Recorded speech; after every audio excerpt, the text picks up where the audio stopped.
आयुष्य हे सुखदुःखाचा एक मोठा खेळ आहे, ज्याचा सूत्रधार नियती असते. आपण अनेक योजना आखतो, पण प्रत्यक्षात घडते ते जे नशिबात असतं. हे त्रिवार सत्य आहे, की देवाचा लेख कधी कुणालाही टळलेला नाही. खरं तर कुणालाच काहीच मृत्यूबद्दल कळत नाही. अजित पवारांच्या बाबतीतही असंच काहीतरी घडलं. काही सेकंदाच्या अंतरातच सगळं काही घडलं आणि होत्याचं नव्हतं झालं. क्षणार्धात सगळं जळून खाक झालं. खेळ कुणाला दैवाचा कळला खरंच आहे. मी अजितदादा पवार बोलतोय.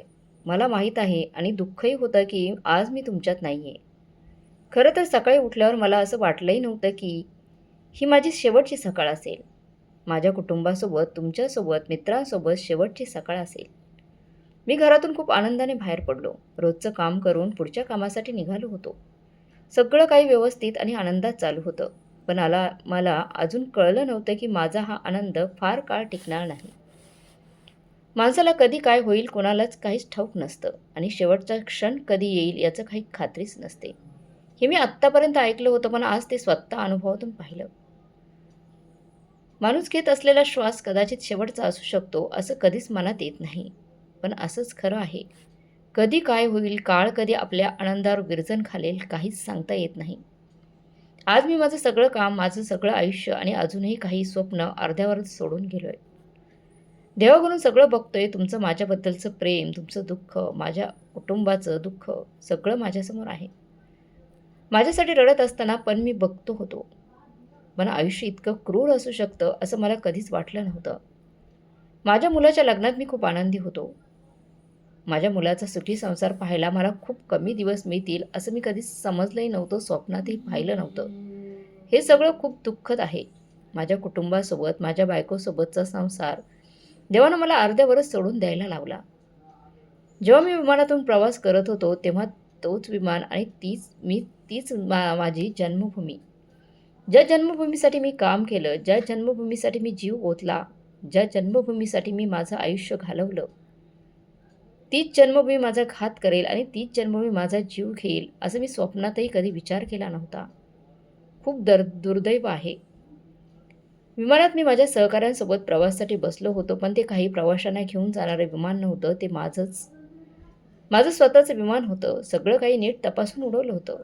पण म्हणतात ना, काळ आला की कोणाच्या बापाला चुकत नाही. तसंच माझ्या बाबतीतही झालं. काळ आला होता, त्यामुळे काळाने वेळसुद्धा दिली नाही, जेणेकरून मला कोणीतरी वाचवू शकेल. एक गोष्ट आज मला समजली. ज्याचं मरण ज्या दिवशी, ज्या ठिकाणी आणि ज्या पद्धतीने लिहिलं असतं, तोच तो त्या पद्धतीनेच आयुष्यातून निघून जातो. एखादा माणूस गेल्यावर मागे राहिलेली माणसं वेगवेगळ्या पद्धतीने बोलतात. ज्याला जे वाटतं, तो तसं तर्क लावतो. पण त्याला काही खरा अर्थच नसतो. खरं तर असं असतं की ज्याचं खुटलं तो जातो. हे सत्य आहे आणि ह्यापुढे असंच राहणार आहे.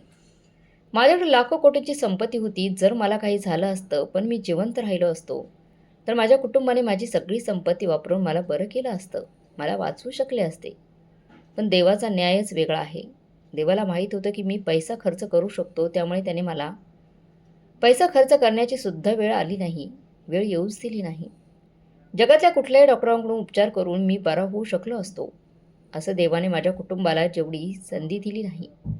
हा देवाचा न्याय आहे की क्रूर नियती, असं ठरवायचं जमेल. आज सगळा जनसमुदाय, माझं कुटुंब रडत रडत आक्रोशात आहे. सगळं पाहून माझ्या मनाला फार जखम होत आहे. खूप दुःख होतंय. इतक्या क्रूरपणे माझा मृत्यू होऊ शकतो हे खरंच फार दुर्दैवी आहे. कदाचित माझ्या कुटुंबाने माझं शेवटचं दर्शन सुद्धा घेतलं असेल की नाही माहीत नाही. आज संध्याकाळपर्यंत माझ्यावर अंत्यसंस्कार होऊ शकतील. तुम्हा सगळ्यांना माझी एक विनंती आहे, माझ्या परिवाराला या दुःखाच्या प्रसंगी मानसिक आधार द्या. त्यांना या दुःखमातातून सावरण्यासाठी तुम्ही त्यांची ताकद बना. माझ्या पत्नीला, माझ्या मुलांना, सगळ्यांना माझं एकच सांगणं आहे की मी गेल्याचा जास्त शोक करू नका. सावरा स्वतःला. रडू नका. मी जिथे कुठे असेल तिथे आनंदी असेल. तुम्हाला रडताना पाहून मला खूप दुःख होईल.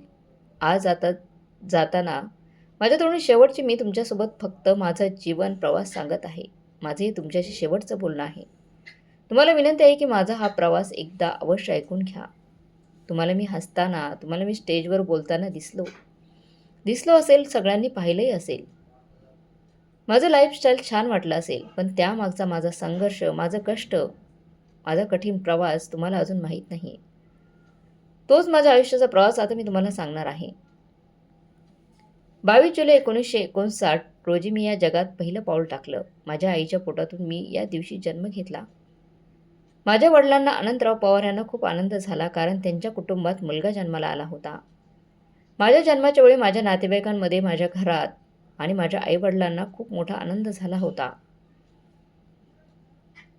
आम्ही देवळाली, प्रवराव, तालुका राहुरी, जिल्हा अहमदनगर येथील आहोत. अहिल्यानगर हे माझं मूळ गाव आहे. तिथे माझा जन्म झाला. जन्मानंतर मला अजित असं नाव दिलं गेलं. माझं पूर्ण नाव तुम्हाला कदाचित ठाऊक असेलच, पण तरी सांगतो. अजित अनंतराव पवार हे माझं संपूर्ण नाव आहे. सगळ्यांसारखंच माझं बालपणी आनंदाने, सुखात, समाधानात गेलं.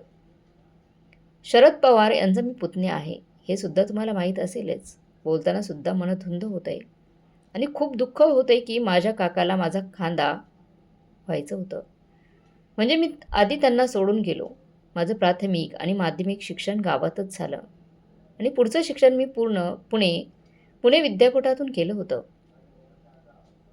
पुणे विद्यापीठातून पदवीपर्यंतचं शिक्षण घेतलं. 1991 मध्ये पहिल्यांदा मी बारामतीचा आमदार झालो. शिक्षण संपल्यानंतर माझं लक्ष राजकारणाकडे वळलं. माझ्या कुटुंबात राजकारणाचा वारसा असल्यामुळे मीही तेच क्षेत्र निवडलं. 1991 मध्ये बारामतीचा आमदार झालो आणि त्यानंतर बारामती मतदारसंघातून अनेक वेळा मला निवडून दिलं गेलं.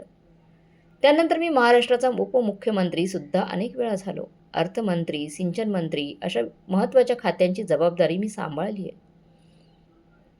प्रशासनावर माझी मजबूत पकड आणि निर्णय क्षमता आहे. क्षमता म्हणजे माझी ओळख आहे. मी राजकारणात शिक्षण घेतलं आणि मग त्या क्षेत्रात रुजू झालो. त्यानंतर माझ्या आयुष्यात एक आनंदाचा क्षण आला, म्हणजेच माझं लग्न झालं. माझं लग्न सुनेत्रा पवार यांच्याशी झालं होतं. आमचा संसार खूप सुखी चालू होता. आमचं वैवाहिक आयुष्यही खूप आनंदाने भरलेलं होतं. आमच्या सुखाच्या संसारात 2 फुलेही उमलली, म्हणजे आम्हाला 2 मुले झाली. नुकतंच माझ्या एका मुलाचा लग्न सोहळा पार पडला. हा आनंदाचा क्षण मी खूप आनंदाने अनुभवला. माझी पत्नी सुनेत्रा ही एक समाजसेवी आहे. उद्योजक आणि राजकारणातही सक्रिय असते.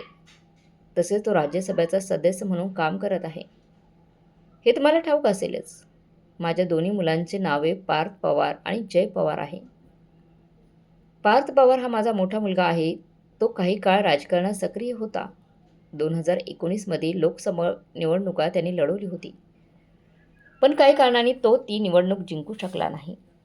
माझा धाकटा मुलगा जय पवार मुख्यतः व्यवसाय आणि कुटुंबाच्या कामात व्यस्त असतो. जय पवारचं लग्न नुकतंच बहरीनमध्ये पार पडलं. तुम्हाला नक्कीच माहिती असेल, माझी सून ऋतुजा पाटील हिच्याशी त्याचा विवाह झाला, जी आता ऋतुजा पवार आहे आणि आमच्या कुटुंबाची लहान आणि लाडकी सून आहे. पवार कुटुंबाची सून. माझ्यानंतर अनेक लोकांनी वेगवेगळे तर्क लावले आहेत. माझा खरंच अपघात झाला का, घातपात झालाय काही? माझा विमानाचा अपघात खरंच अपघात आहे का, की कोणीतरी प्लॅन करून घडवलेला आहे, याची अजून सखोल चौकशी होणार आहे. तर तुम्हा सगळ्यांसमोर काय खरं आणि काय खोटं हे सिद्ध होईल. कारण माझ्या मते विमान जेव्हा लँड झालं होतं तेव्हा सगळं नीट तपासलं जातं. काहीतरी चूक झाली का हेही तपासलं जातं. पण कदाचित त्यामध्ये बिघाडसुद्धा असू शकतो किंवा कुणीतरी रचलेली ही साजिश किंवा क्रूर रणनीतीसुद्धा असू शकते. तुम्हाला माझी एकच विनंती आहे, या गोष्टीच्या मुळापर्यंत तुम्ही नक्कीच जा. खरं तर माझा नियतीने घडून आणलेला अपघात होता की माणुसकीला काळेमा असणाऱ्या व्यक्तींनी घडून आणलेला घात होता, याचा तपास झालाच पाहिजे. आणि जर खरंच माझ्यासोबत अन्याय झाला असेल तर मला न्यायसुद्धा नक्कीच मिळवून द्या. एवढीच तुम्हाला माझी कळकळीची मनापासून विनंती आहे. माझी ओळख अजून काही वेगळी करून द्यायची काही गरज नाही असं मला वाटतंय.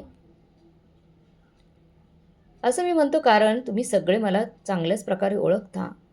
मला कळक प्रशिक्षक म्हणून, थेट बोलणारा नेता म्हणून, स्पष्ट बोलणारा स्पष्ट वक्ता नेता म्हणून ओळख दिलेली आहे. तसेच विकासाची कामे, सिंचन, अर्थकारण यावर मी भर दिला. महाराष्ट्राच्या राजकारणात प्रभावशाली आणि वजनदार व्यक्तिमत्व म्हणूनही तुम्ही मला ओळख दिली आहे. एवढी ओळख माझी पुरेशी आहे असं मला वाटतं. तुम्ही सगळ्यांनी आजपर्यंत मला खूप प्रेम दिलं आहे. मग सगळ्यांना मी शेवटचा टाटा बाय बाय म्हणतो आणि दुःखाच्या प्रसंगी माझ्या कुटुंबाला सावरं सावरं एवढंच शेवटी तुमच्याशी बोलायला मिळेल. परिवाराला देखील माझी एक विनंती आहे. त्यांनी या दुःखातून स्वतःला सावरावं. तुम्हाला मित्रांनो, तुम्हाला सगळ्यांना माहीत असेलच, अजितदादा पवार यांचं आज सकाळी विमान अपघातामध्ये अत्यंत दुर्दैवी असं निधन झालेलं आहे. ते विमानातून प्रवास करत असताना बारामतीमध्ये त्यांचा विमानाचा अपघात झालेला आहे, ज्यामध्ये 6 प्रवाशांचं सुद्धा त्यांच्यासोबत दुर्दैवी निधन झालेलं आहे. हे प्रवासी नसून त्यांच्यासोबतची माणसं होती. हे इतर प्रवासी नसून पायलट किंवा त्यांची काही माणसं होती. हा अपघात इतका भीषण होता की कुणीही त्यातून वाचू शकलं नाही. खरं तर महाराष्ट्रासाठी ही खूप दुःखद बातमी आहे आणि पवार कुटुंबावर खऱ्या अर्थाने खूप मोठी शोककळा आणि दुःखाचा डोंगर देखील कोसळलेला आहे. प्रत्येक जनसमुदायामध्ये प्रत्येक माणसाकडून खूप हळहळ व्यक्त होत आहे. देवाने एवढा क्रूर पद्धतीने एखादा चांगला देव माणसाला घेऊन जायला नको होतं. नितीन एवढा अन्याय करायला नको होता. पवार कुटुंबियांसोबत एवढी मोठी ही पोकळी आहे, म्हणजे अशी पोकळी आहे जी कधी भरून निघणार नाही. अजित पवार हे जेव्हा आपल्या सगळ्यांना सोडून गेले तेव्हा ते केवळ 66 वर्षांचे होते. एक अतिशय दिलदार व्यक्तिमत्व आज सोडून गेले. त्यांच्या आत्म्याला चिरशांती लाभो हीच ईश्वरचरणी प्रार्थना. असं मोकळं आणि दिलदार नेत्याला आपण सगळ्यांनी मनापासून श्रद्धांजली द्यायला हवी. मित्रांनो, ईश्वर त्यांच्या आत्म्याला शांती देवो. ओम शांती.